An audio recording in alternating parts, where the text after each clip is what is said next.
Assalamualaikum warahmatullahi wabarakatuh. Salam sejahtera untuk kita semua. Semoga kita masih diberikan nikmat kesehatan ya. Oke, pada pertemuan kali ini kita akan belajar tentang ciri-ciri karya ilmiah dan jenis karya ilmiah ya. Kalau kemarin kita sudah belajar definisinya seperti apa karya ilmiah itu. Sekarang kita belajar tentang ciri-ciri dan jenisnya. Ya. Oke, kita flashback ya, sedikit flashback tentang definisi. Karya ilmiah merupakan karangan ilmiah yang menampilkan fakta dan data dibuat dengan menggunakan metode penulisan yang baik.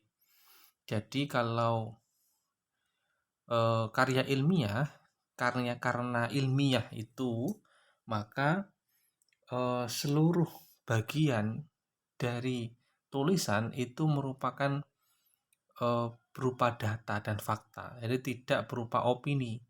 Kalau itu adalah opini, berarti itu adalah karya non ilmiah ya, karya non ilmiah seperti fiksi. Tapi kalau karya ilmiah, karena ini merupakan karya ilmiah, maka harus ditulis berdasarkan data dan fakta yang ada di lapangan dengan menggunakan metode penulisan yang baik. Jadi ada metode penulisannya, ada strukturnya, ada bagian-bagiannya, dan setiap bagian itu harus terpenuhi karena inilah karya ilmiah. Dan juga dapat dipertanggungjawabkan. Jadi karena tadi berdasarkan fakta dan data-data, maka ini nanti harus dapat dipertanggungjawabkan seperti apa. Oke, sekarang ciri-cirinya itu seperti apa sih? Yang pertama, ciri-ciri karya ilmiah itu adalah logis. Sesuatu ide yang disampaikan sesuai dengan logika, benar menurut penalaran dan masuk akal. Jadi, kalau kita menulis karya ilmiah itu, kita tidak bisa hanya sebatas intuisi, ya, hanya sebatas angan-angan, tidak bisa. Tapi berdasarkan logika, dan logika itu bisa dibuktikan dengan empiris. Contohnya begini, kalian meneliti tentang adanya makhluk halus, ya, adanya jin, adanya setan, ya. Karena itu bentuknya adalah non empiris, maka itu tidak bisa disebut dengan karya ilmiah ya, karena tidak bisa dibuktikan dengan logika indera ya, logika indera, dan itu tidak juga masuk akal juga begitu. Kemudian yang kedua ciri-cirinya adalah sistematis. Jadi karya ilmiah itu nantinya harus ditulis secara sistematis, berarti tersistem. Ya, ada panduannya, ada urutan-urutannya, ada bagannya, ada template-nya, dan setiap bagan itu harus terisi sesuai dengan kebutuhannya. Itu sistematis. Yang ketiga, ciri-cirinya adalah objektif. Objektif itu maksudnya apa? Sesuai dengan keadaan yang sebenarnya tanpa dipengaruhi pendapat atau pandangan pribadi. Jadi kembali lagi yang logis tadi. Karena sifat karya ilmiah itu adalah logis dan objektif ya, sesuai dengan fakta, maka tidak boleh kita menyampaikan opini-opini itu tanpa didasarkan pada fakta. Opini boleh disampaikan, tetapi harus didukung dengan fakta, didukung dengan data yang ada di lapangan seperti apa. Jadi tidak memasukkan pendapat pribadi, opini ya, dengan seenaknya sendiri gitu. Kemudian yang keempat itu adalah etis.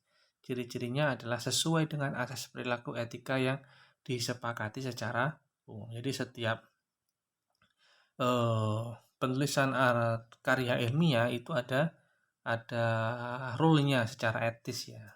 Jadi kesepakatan biasanya model jenisnya skripsi itu model penulisannya seperti ini, terus kemudian artikel ilmiah model penulisannya seperti ini, kalau makalah seperti ini, Kalau disertasi, tesis seperti ini. Jadi ada kesepakatan yang disepakati ketika menulis contoh-contoh jenis-jenis tadi. Oke, sekarang ada jenis-jenis karya ilmiah ya. Jenisnya itu apa saja? Yang pertama ada namanya laporan. Ya, laporan itu bentuk karangan yang berisi rekaman kegiatan tentang sesuatu yang sedang dikerjakan, diteliti, diamati, dan mengandung saran-saran. Jadi laporan. Contoh, sampean bikin kegiatan, laporan pertanggungjawaban kegiatan dari HMPS yang ikut kegiatan HMPS. Nah, karena kalian sudah bikin acara, maka kalian harus dituntut bikin laporan, dan laporannya sesuai dengan kegiatan yang sudah dilakukan. Yang kedua adalah paper atau makalah ya. Paper itu ditulis oleh peserta didik sehubungan dengan tugas yang dalam bidang tertentu ya. Makalah dapat berupa hasil pembahasan buku atau hasil suatu pengamatan. Jadi biasanya mahasiswa itu disuruh bikin makalah atau disuruh bikin paper ya. Papernya itu bisa berupa hasil observasi atau meringkas sebuah buku begitu. Nah, itu jenis karya ilmiah yang kedua. Yang ketiga adalah kertas kerja. Jadi karya tulis ilmiah yang bersifat lebih mendalam daripada makalah dengan menyajikan usulan atau pendapat yang berkaitan dengan pembahasan suatu persoalan berdasarkan data di lapangan atau kepustakaan yang bersifat empiris objektif untuk dibacakan dalam rapat kerja, seminar, simposium, dan sebagainya. Jadi ini lebih seperti artikel ilmiah ya. Kamu bikin artikel ilmiah ya, yang nantinya artikel itu dikonferensikan, diseminarkan. Kamu mensubmit artikel kamu di seminar nasional atau seminar internasional, kamu sebagai presenter. Nah, seperti itu. Itu juga bisa disebut dengan salah satu jenis karya ilmiah. Kemudian ada juga skripsi ya, karya tulis yang diajukan untuk mencapai gelar sarjana. Jadi nanti kamu karena ini S1, maka kamu wajib hukumnya untuk membuat skripsi. Kalau tidak menyelesaikan skripsi, berarti sampai kapanpun kamu tidak akan pernah bisa lulus. Ya, syarat mutlak untuk mendapat gelar S1 adalah menyelesaikan skripsi. Kalau nanti di S2 ada namanya tesis ya. Tesis itu mempunyai tingkat pembahasan lebih dalam daripada skripsi. Ya. Pernyataan-pernyataan dan teori dalam tesis didukung dengan argumen yang lebih kuat dibandingkan dengan skripsi. Tesis ditulis dengan bimbingan seorang dosen senior yang bertanggung jawab dalam bidang studi tertentu. Jadi kalau S2 itu tesis, kalau S1 namanya skripsi. Kalau S3 apa Pak? Kalau S3 itu namanya disertasi. Ya, disertasi. Sama halnya seperti skripsi dan tesis. Wajib seorang mahasiswa S3 itu menyelesaikan disertasinya. Kemudian ada juga yang ketujuh, itu namanya resensi. Karya tulis yang berisi hasil penimbangan, pengusulan, atau penilaian sebuah buku. Jadi seperti kamu baca buku, kemudian kamu ringkas, namanya resensi. Ya, tujuannya adalah untuk memberi pertimbangan dengan penilaian secara objektif. Tapi karena ini objektif ya, kalau kamu bikin resensi sebuah buku, sebuah novel, kamu tidak bisa mencantumkan opini ya. Kamu tidak bisa mencantumkan hasil penilaianmu secara subjektif. Kamu harus objektif ya, karena sesuai dengan fakta yang ada. Kalau bukunya memang bagus ya katakan bagus, kalau jelek ya katakan jelek, tidak boleh dipertentangkan. Oke, yang ke-8 adalah artikel ilmiah ya. Ini bisa ditulis secara khusus, bisa juga ditulis berdasarkan hasil penelitian. Jadi artikel ilmiah itu bisa berupa hasil skripsi, hasil tesis, disertasi, itu dibikin artikel ilmiah. Bisa juga artikel ilmiah itu disusun menggunakan kajian literatur ya. Kajian-kajian yang pernah ada itu disusun sedemikian rupa hingga dapat menghasilkan artikel ilmiah. Ke-9 adalah artikel ilmiah populer. Tidak terikat secara ketat dengan aturan penulisan ilmiah sebab ditulis bersifat umum untuk konsumsi publik. Nah, biasanya kalau, artikel ilmiah populer itu biasanya yang ada di koran-koran ya. Kalau kamu baca Jawa Pos itu adalah ada kolom opini ya. Kolom opini itu termasuk artikel populer di koran Tempo, di Radar ya. Itu ada opini menurut prof siapa, dokter siapa mengomentari tentang kegiatan atau fenomena yang sedang populer. Itu namanya artikel populer. Kemudian ada juga buku ilmiah ya. Buku ilmiah itu kumpulan kertas atau bahan lain yang dijilid menjadi satu bahan ya. Ini ya buku ya, nah seperti buku biasanya itu namanya karya ilmiah juga ya, buku. Nah, ya. Itu 10 jenis dari karya ilmiah ya. Kemudian ada juga ini contohnya call for paper. Ya, tadi kalau kamu nanti bikin artikel ilmiah jenis artikel ilmiah yang ke-8 ini, kamu bisa mengikuti namanya call for paper ya. Call for paper itu merupakan wadah bagi peneliti untuk mempublikasikan hasil penelitiannya. Biasanya kegiatan yang diikut sertakan dalam seminar nasional dan hasil penelitian akan dipublikasikan dalam Sekar Nasional, bukan dalam proceeding ber-ISBN. Nanti ini call for paper itu salah satu momen di mana seseorang itu bisa berkarya dan mempresentasikan hasil pemikirannya. Itu jarang-jarang.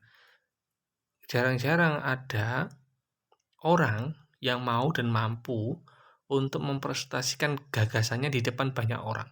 Nah, salah satunya lewat call for paper. Ini kalian mumpung masih semester muda ya, awal-awal itu silakan belajar untuk nulis artikel ilmiah dan kemudian diikut sertakan dalam call for paper. Nah, ini contohnya ya. Contoh undangan nanti kalau kamu upload ikuti webinar atau seminar nasional, kamu akan dapat undangan. Ini contohnya ya. Contoh undangan pemakalah terpilih.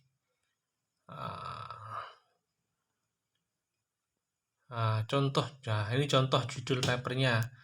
Analisis peran perpustakaan UB dalam mewujudkan gerakan literasi informasi digital.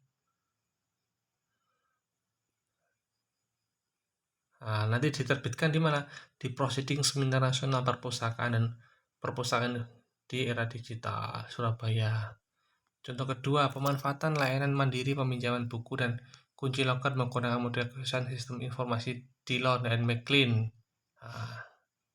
Ini dikonferensikan di perpustakaan digital. Jadi ada konferensi yang sangat bergengsi di Indonesia itu konferensi perpustakaan digital. Itu setiap 2 tahun sekali kalau tidak salah itu digilir ya. Semoga salah sih. Kalau nggak salah itu 1 tahun sekali, 2 tahun sekali itu bergiliran. Ya, digilir seluruh Indonesia gitu. Terakhir di Malang, di UP. Kemudian ada juga blended librarianship di perpustakaan perguruan tinggi ya. Pengembangan media pendidikan pemustakaan dengan memanfaatkan Telegram bot di perpustakaan Universitas Brawijaya. Ya. Ini ya. KPDI juga yang namanya Konferensi Perpustakaan Digital Indonesia. Ini contoh-contoh paper ya. Kalian bisa nanti bikin artikel ilmiah yang seperti ini dan di-submit.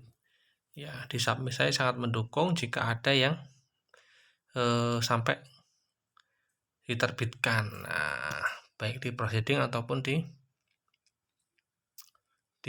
mana? Di call for paper ya. Tips ada agar lolos call for paper, judul dibuat menarik dan disesuaikan dengan tema yang ditetapkan. Cari referensi sebanyak mungkin. Buku, jurnal, Google Scholar, akademia. Buat abstrak semenarik mungkin. Perhatikan aturan penulisan situs daftar pustaka. Ini contoh saja. Contoh abstrak ya. Nanti kita akan belajar ya. Itu abstrak. Di abstrak itu ada apa? Ada ada masalahnya apa, kemudian tujuannya, manfaatnya apa, kemudian penelitiannya menggunakan metode apa, ya. kemudian eh, hipotesisnya apa, temuannya apa. Nah, ini contoh ini konferensi perpustakaan KPDI ya, Konferensi Perpustakaan Digital Indonesia di Medan. Nah, itu ada Bu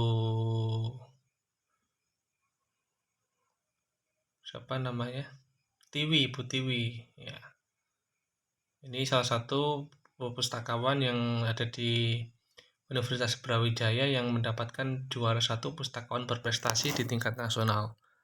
Ya, ini. Oke. Oke, mungkin itu dulu ya, teman-teman. Kita lanjutkan di pertemuan berikutnya. Saya akhiri, Assalamualaikum warahmatullahi wabarakatuh.